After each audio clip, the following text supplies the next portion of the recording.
Question number 4 की ये figure दी हुई है। इसमें एक ट्रायंगल है, वो दो पैरेलल लाइंस AB और CD के बीच में है।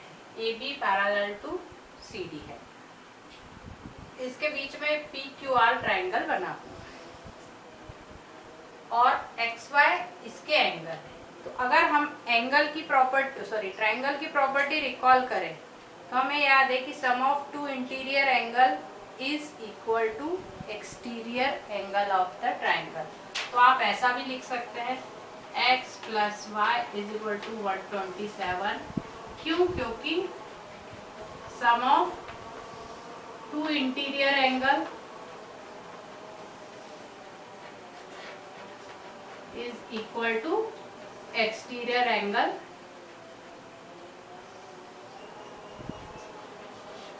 Of triangle. तो ये प्रॉपर्टी भी हम यहाँ लगा सकते हैं।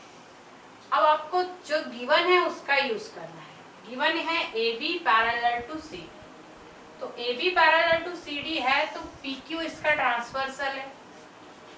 AB parallel to CD and PQ इसका ट्रांसवर्सल है। तो ट्रांसवर्सल है तो ये और ये एंगल इक्वल होंगे क्योंकि ये अल्टरनेट इंटीरियर एंगल है। तो x इज इक्वल टू हो जाएगा 50। ये वैल्यू हो गई 50। क्यों होगी? क्योंकि alternate interior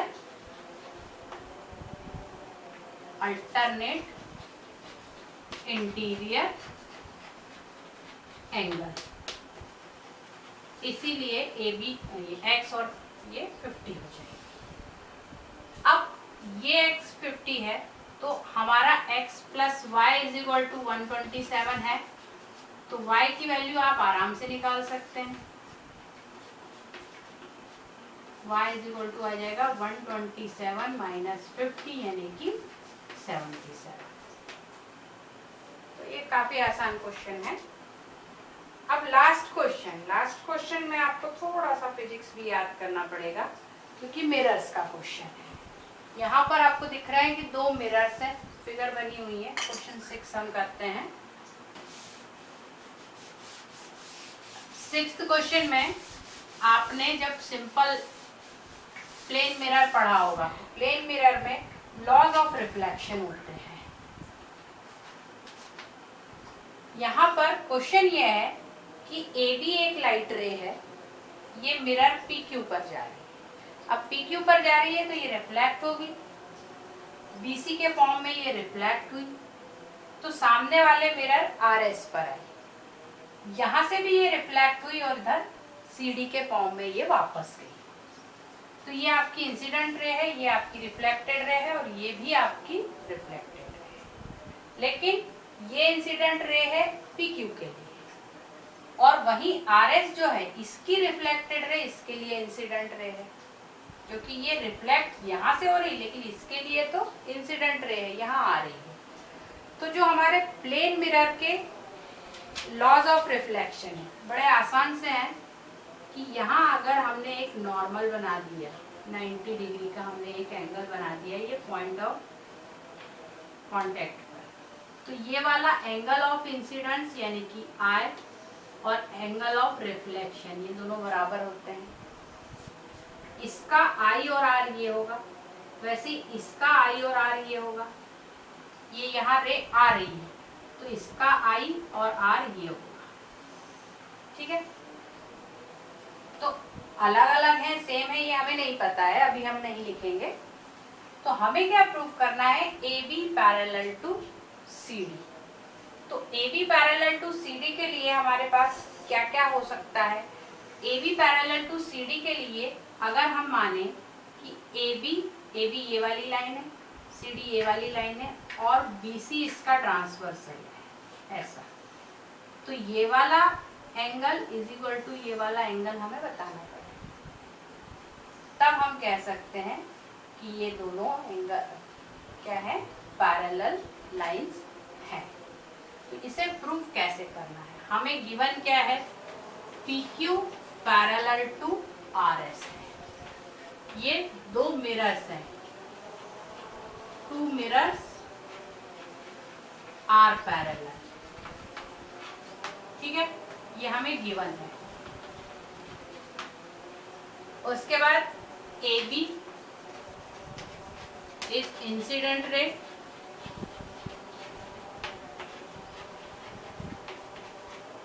two P Q and B C is reflected ray to P Q. ये पी क्यू का हो गया।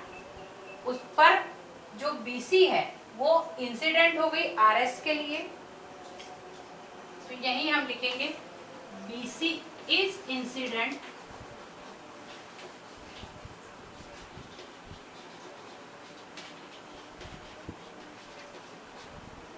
रे to RS and CD is reflected ray to RS। यहां तक कोई प्रॉब्लम नहीं। अब इसका इंसिडेंट एंगल और इसका इंसिडेंट एंगल अलग अलग हो सकता है, इसीलिए हम इसकी नेमिंग कर देंगे। इसको हम देते हैं I1 R1 और इसे देते हैं हम I2 R2। अब हमें प्रूफ क्या करना है? हमें प्रूफ करना है AB पैरेलल टू CD। तो AB पैरेलल टू CD हम किस तरीके से प्रूफ कर सकते हैं? हम अगर प्रूफ कर दें angle ABC equal to angle BCD। क्यों? क्योंकि ये क्या है? Alternate interior angle. अगर हम ये प्रूव कर दें तो ये प्रूव हो जाएगा कि AB पैरेलल टू CD है। अब ये कैसे प्रूव कर सकते हैं? हम प्रूफ लिखते हैं। सबसे पहले तो हम यहाँ परपेंडिकुलर बनाएंगे। ये एक परपेंडिकुलर बनाया हमने BM और CN। हमने बनाया BM, कंस्ट्रक्ट लिखते हैं, construct BM perpendicular to PQ and CN perpendicular to RS। तो I1 R1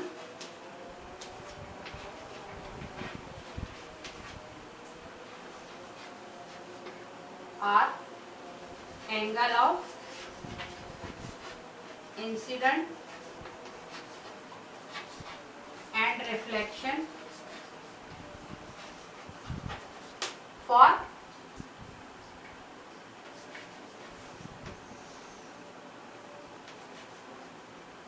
PQ। ठीक है, उसी तरीके से I2 और R2, I2 and R2 are angle of incident and reflection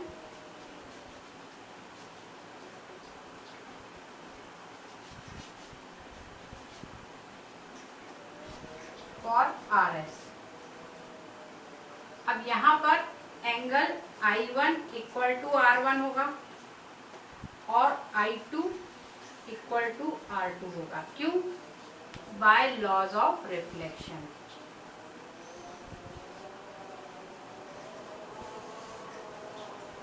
यहाँ तक के तो कोई प्रॉब्लम नहीं है।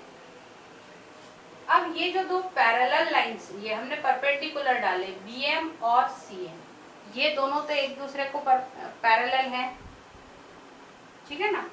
Now BM parallel to CN।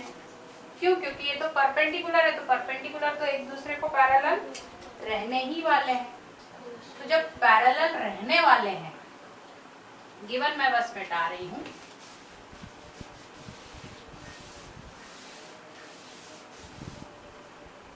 BM पर पैरेलल टू CN, तो आप लिख सकते हैं R1 इक्वल टू I2।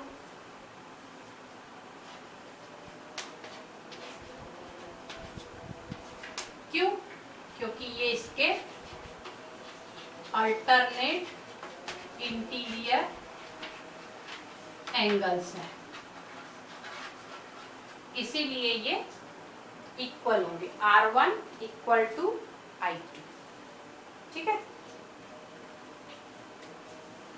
अब अगर मैं इसमें I1 जोड़ दूं, I1 plus R1 equal to I2 plus, अब I2 इक्वल टू है R2 के,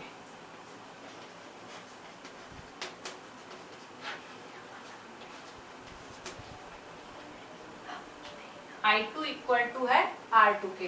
ये लॉज ऑफ रिफ्लेक्शन की वजह से ये दोनों इक्वल है। और I1 इक्वल टू है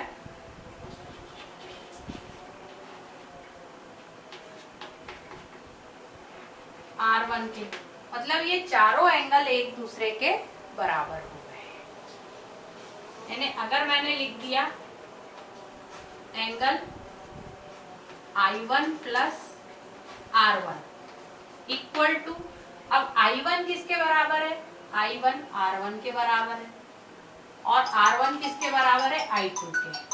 R1 किसके बराबर है? I2 के, तो ये I2 के बराबर है। और I1 किसके बराबर है?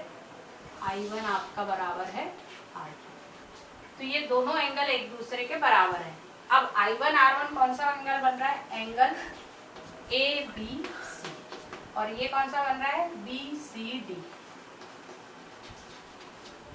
ये बन रहा है, तो ये एंगल बन रहे हैं ABC इक्वल टू BCD। हमें यही प्रूव करना है, ABC equal to BCD।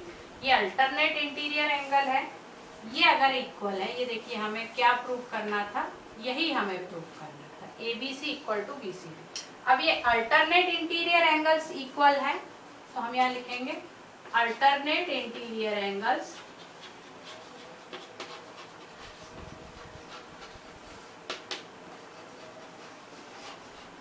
Are equal,